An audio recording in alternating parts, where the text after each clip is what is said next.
بسم اللہ الرحمن الرحیم نحمده ونصلی علی رسولہ الکریم اما بعد۔ سیرت النبی صلی اللہ علیہ وسلم کے مدنی دور کا درس نمبر 174، حضرت علی، معاذ بن جبل اور ابو موسیٰ اشعری رضی اللہ عنہم اجمعین کی یمن کی جانب روانگی سے متعلق ہے۔ رسول اللہ صلی اللہ علیہ وسلم نے رمضان المبارک سن 10 ہجری میں حضرت علی رضی اللہ عنہ کو 300 سواروں پر امیر مقرر کر کے یمن کے جانب روانہ فرمایا، اور آپ علیہ الصلاۃ والسلام نے حضرت علی رضی اللہ عنہ کے سر پر 3 تہوں والا عمامہ باندھا، 1 ذراع کے برابر کنارہ آگے اور 1 بالش کے برابر پلہ پیچھے چھوڑ دیا۔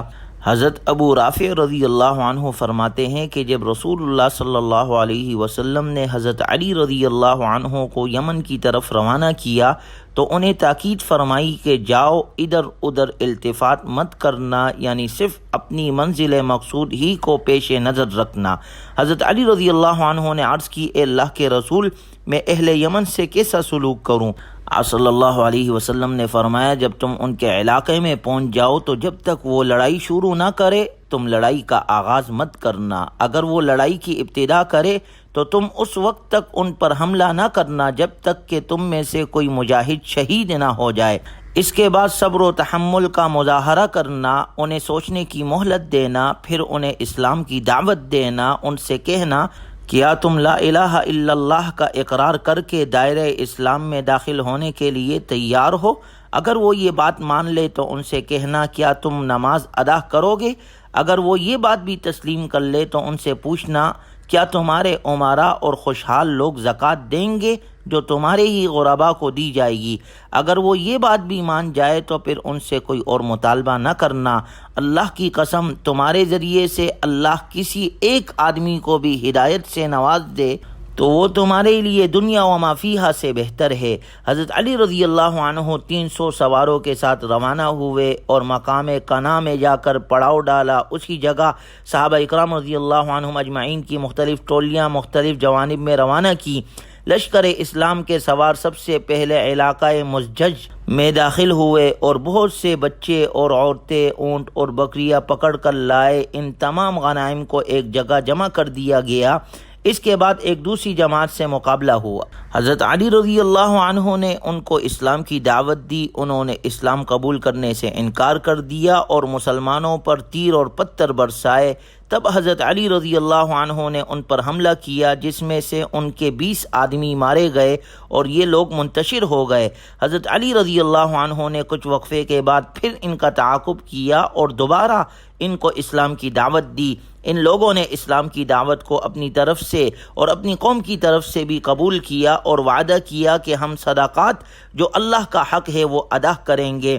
اس کے بعد حضرت علی رضی اللہ عنہ نے مال غنیمت کو جمع کیا اور خمس نکال کر باقی 4 خمس غانمین پر تقسیم فرما دیے، اور اپنے بجائے کسی کو لشکر کا امیر مقرر کر کے اپنے رفقا سے پہلے مکہ مکرمہ کی طرف روانہ ہوئے، کیونکہ حضرت علی رضی اللہ عنہ کو یہ خبر پہنچ چکی تھی کہ آپ علیہ الصلاۃ والسلام مدینہ منورہ سے حج کے لیے روانہ ہو گئے۔ اس لیے حضرت علی رضی اللہ عنہ یمن سے سیدھے مکہ مکرمہ پہنچے اور آپ علیہ الصلاۃ والسلام کے ساتھ حجۃ الوداع میں شریک ہوئے۔ اسی طرح رسول اللہ صلی اللہ علیہ وسلم نے حضرت معاذ بن جبل رضی اللہ عنہ کو یمن کی جانب قاضی، مسائل بتانے والا، صدقات اکٹھا کرنے والا، امیر اور گورنر بنا کر روانہ فرمایا۔ یہ حلال و حرام کے بارے میں سب سے زیادہ جانتے تھے۔ انہیں یمن کے 2 حصوں میں سے بالائی یمن پر مقرر فرمایا۔ حضرت معاذ بن جبل رضی اللہ عنہ جب روانہ ہونے لگے تو رسول اللہ صلی اللہ علیہ وسلم الوداع کہتے اور وصیت کرتے ہوئے ساتھ ساتھ چلے، اور آپ صلی اللہ علیہ وسلم نے انہیں ڈھیر ساری وصیتیں کی اور دعوت کا ایک عظیم منہج و طریقہ انہیں سمجھایا۔ آپ علیہ الصلاۃ والسلام نے فرمایا، انک ستأتی قوما من اہل کتاب، تمہیں ایسے لوگوں کے پاس جانا ہے جو اہل کتاب ہے۔ فَإِذَا جِئْتَهُمْ فَادْعُوهُمْ إِلَىٰ أَن يَشْهَدُوا أَن لَّا إِلَٰهَ إِلَّا اللَّهُ وَأَنَّ مُحَمَّدًا رَّسُولُ اللَّهِ جب ان کے پاس پہنچو تو انہیں ایک اللہ کی طرف دعوت دینا جس کے سوا کوئی معبود نہیں، اور یہ کہ محمد صلی اللہ علیہ وسلم اللہ کے رسول ہے۔ اگر وہ یہ مان لے تب ان سے کہو کہ اللہ تعالیٰ نے ان پر دن اور رات میں 5 نمازیں فرض کی ہے۔ اگر وہ یہ بھی مان لے تو ان سے کہو کہ اللہ تعالیٰ نے ان کے مالداروں پر زکوٰۃ فرض کی ہے جو ان سے لے کر انہی کے محتاجوں کو دی جائے گی۔ اگر وہ یہ بھی مان لے تو ایسا کرنا کہ ان کا عمدہ مال مت لینا، اور دیکھو مظلوم کی بد دعا سے بچتے رہنا، مظلوم کی بد دعا سیدھی پروردگار تک پہنچتی ہے۔ اور کیا جائے تو اس حدیث مبارکہ میں رسول اللہ صلی اللہ علیہ وسلم کی جانب سے دعوت اللہ کا کام کرنے والوں کے لیے رہنمائی ہے کہ دعوت درجہ بدرجہ دینی چاہیے، پہلے سب سے اہم، پھر اس سے کم تر، چنانچہ پہلے اللہ تعالیٰ اور اس کے رسول صلی اللہ علیہ وسلم پر ایمان محکم کی دعوت دینی چاہیے، ایسا ایمان جو دلوں میں راسخ ہو جائے اور خیالات اور کردار پر غالب ہو۔ اس کے بعد ارکان اسلام کی عملی تطبیق کی دعوت دینی چاہیے جو اس ایمان کو پختہ کر دے اور مزید بڑھا دے۔ پھر اس کے بعد واجبات اور محرمات سے بچنے کا کہنا چاہیے، تو اس طرح لوگ اسلام کے ان احکامات کو بھی قبول کریں گے جو بسا اوقات ان کے نفس کی خواہش کے خلاف ہی ہو، کیونکہ اس وقت ان کے دل ایمان اور یقین سے سرشار ہو چکے ہوں گے۔ یہ وہ نبوی طریقہ کار ہے جو آپ علیہ الصلاۃ والسلام نے حضرت معاذ رضی اللہ عنہ کے لیے اور ہر اس شخص کے لیے مقرر فرمایا جو صحابہ کرام رضی اللہ عنہم اجمعین کی سیرت پر چلنا چاہتا ہے۔ جن لوگوں نے اپنے آپ کو دعوت اللہ کے سپرد کر رکھا ہے، وہ اس ہدایات نبوی کو اپنانے کے کس قدر مستحق ہے، انہیں چاہیے کہ وہ اس کی قدم بقدم اتباع کرے، سمجھنے، یاد کرنے، عملی تطبیق کے طور پر اس کا احاطہ کرنے کے شدید ضرورت مند ہے، تب ان کے قدم واقعی صحیح راہ پر ہوں گے۔ رسول اللہ صلی اللہ علیہ وسلم جب معاذ رضی اللہ عنہ کو وصیت کر چکے تو آپ صلی اللہ علیہ وسلم نے فرمایا، اے معاذ، اس بات کا امکان ہے کہ تم مجھے اس سال کے بعد نہ مل سکو، اور شاید تم میری اسی مسجد اور میری قبر کے پاس سے گزرو۔ یہ سن کر حضرت معاذ رضی اللہ عنہ غم کے مارے رو پڑے۔ آپ صلی اللہ علیہ وسلم نے جیسا اشارہ فرمایا تھا ویسے ہی ہوا۔ حضرت معاذ رضی اللہ عنہ یمن ہی میں رہے اور پھر رسول اللہ صلی اللہ علیہ وسلم کے دنیا سے پردہ فرمانے کے بعد ہی واپس لوٹے۔ اسی طرح رسول اللہ صلی اللہ علیہ وسلم نے حضرت ابو موسیٰ اشعری رضی اللہ عنہ کو بھی یمن کے علاقے کی طرف قاضی بنا کر روانہ کیا تاکہ دین سمجھانے، صدقات اکٹھا کرنے، اور گورنر کے طور پر آپ نے بھیجا۔ انہیں اور حضرت معاذ رضی اللہ عنہ کو اکٹھی وصیت فرمائی۔ آپ صلی اللہ علیہ وسلم نے فرمایا، یسروا ولا تعسروا، بشروا ولا تنفروا، آسانی کرنا، دشواری اور سختی مت کرنا، خوشخبری دینا اور نفرت مت دلانا، اور اتفاق سے کام کرنا، پھوٹ مت پیدا کرنا۔ غور کیا جائے تو یہ نبوی کریمانہ منہج ہے جس کے جانب آپ علیہ الصلاۃ والسلام نے حضرت معاذ اور حضرت ابو موسیٰ اشعری رضی اللہ عنہما کی رہنمائی فرمائی کہ لوگوں سے نرمی اختیار کرے، انہیں لوگوں پر سختی سے منع فرمایا، دونوں کو خوشخبری دینے کا حکم دیا اور نفرت دلانے سے روکا۔ گویا آپ علیہ الصلاۃ والسلام کی اس نصیحت سے ہمیں بھی تعلیم ملتی ہے کہ ہم بھی آسانیاں پیدا کرنے والے ہو، آپس میں اتفاق کرنے والے ہو۔ الدین یسر، دین کے اندر تو آسانی ہی آسانی ہے، اور محبتیں ہی محبتیں ہے کہ ہم بھی محبتوں کو پیدا کرنے والے، پہلانے والے بنے، اور نفرتوں سے اپنے آپ کو بچائے اور سختی سے اپنے آپ کو بچائے۔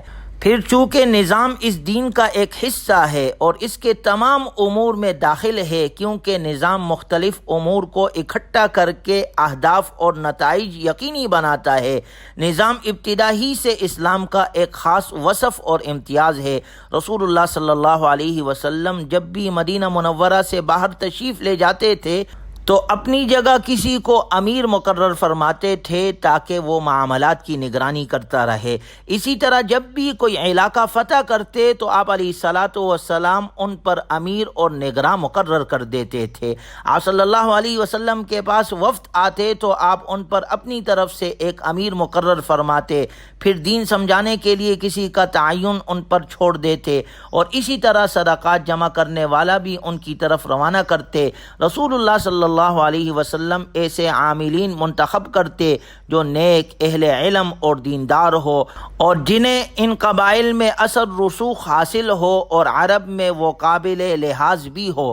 مکہ مکرمہ پر رسول اللہ صلی اللہ علیہ وسلم نے حضرت عتاب بن اسید رضی اللہ عنہ کو گورنر مقرر کیا، اور طائف پر حضرت عثمان بن ابو العاص رضی اللہ عنہ مقرر تھے، اور اسی طرح حضرت معاذ اور ابو موسیٰ اشعری رضی اللہ عنہما کو یمن کی جانب روانہ کیا۔ بعض حالات میں آپ علیہ الصلاۃ والسلام نے ان امراء اور حکمرانوں کو بحال رکھا جو اسلام لے آئے تھے یا جن سے جزیہ قبول کیا گیا تھا، جس طرح بعضان کو اسلام قبول کر لینے پر آپ صلی اللہ علیہ وسلم نے یمن میں اسے بحال رکھا، اور جب آپ علیہ الصلاۃ والسلام کو اس کی موت کی اطلاع ملی تو آپ صلی اللہ علیہ وسلم نے اس کی ذمہ داریوں کو صحابہ اکرام رضی اللہ عنہم اجمعین کی ایک جماعت میں تقسیم کر دیا۔ اسی طرح صنعاء میں شمر بن بازان کو مقرر کیا، معارب میں ابو موسیٰ اشعری رضی اللہ عنہ کو، اور ہمدان پر عامر بن شمر ہمدانی کو، اسی طرح نجران اور اس کے کچھ مختلف علاقوں پر خالد بن سعید بن العاص رضی اللہ عنہ کو،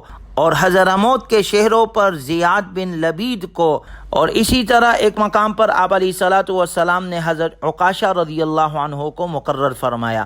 رسول اللہ صلی اللہ علیہ وسلم عمال سے پورا حساب لیتے، آمدنی اور خرچ کا پورا حساب ہوتا تھا۔ بعض عہدیداروں کے وظائف مقرر کیے، جن میں سے حضرت عتاب بن اسید رضی اللہ عنہ گورنر مکہ تھے، انہیں 1 درہم یومیہ ملتا تھا۔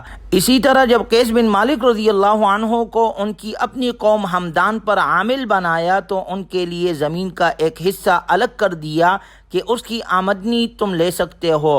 عمال کے وظائف حالات کے موافق بدلتے رہتے تھے، وہ معین نہ تھے۔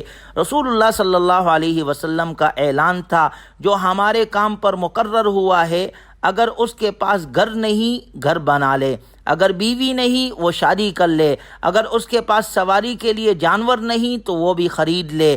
اس وقت ایک حکمران کو انہی چیزوں کی ضرورت ہوتی تھی، آپ علیہ الصلاۃ والسلام نے ان کی اجازت دے دی تاکہ رشوت لینے سے روکا جا سکے۔ غور کیا جائے تو موجودہ زمانے کے قوانین سے کہیں پہلے وہ یہ قاعدہ اور قانون ہے جو اسلام نے بیان کیا تھا، یعنی یہ کہ حاکم کو ہدیہ دینا صراحتاً رشوت ہے۔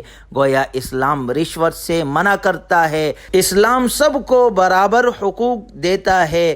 گویا جو مذہب اسلام پر آ گیا، نبی کی تعلیمات پر آ گیا تو وہ کامیاب ہے، اور اللہ تعالیٰ ایسے لوگوں کو کامیابیاں عطا کرتا ہے جو حضور علیہ الصلاۃ والسلام کے بتلائے ہوئے طریقوں کو نظام زندگی میں لے کر آتے ہیں، اور اپنی صرف عبادات میں نہیں بلکہ اپنے معاملات میں، اپنے معاشرت میں، اپنے معیشت میں، اپنی حکومت میں بھی رسول اللہ صلی اللہ علیہ وسلم کی تعلیمات کو مد نظر رکھتے ہیں، اور آپ علیہ الصلاۃ والسلام کی تعلیمات کے مطابق اپنے فیصلے کرتے ہیں، اور آپ علیہ الصلاۃ والسلام کے قوانین کو نافذ کرنے کی کوشش کرتے ہیں۔ تو ایسے لوگوں کے بارے میں اللہ تبارک و تعالیٰ کا قرآن کریم میں اعلان ہے، وَمَن يُطِعِ اللَّهَ وَرَسُولَهُ فَقَدْ فَازَ فَوْزًا عَظِيمًا۔ جو شخص اللہ تعالیٰ اور اس کے رسول صلی اللہ علیہ وسلم کی اطاعت کرے، اس نے وہ کامیابی حاصل کر لی جو زبردست کامیابی ہے۔ اللہ تعالیٰ ہمیں کامل طور پر دین پر چلنے کی توفیق عطا فرمائے۔ وآخر دعوانا ان الحمد للہ رب العالمین۔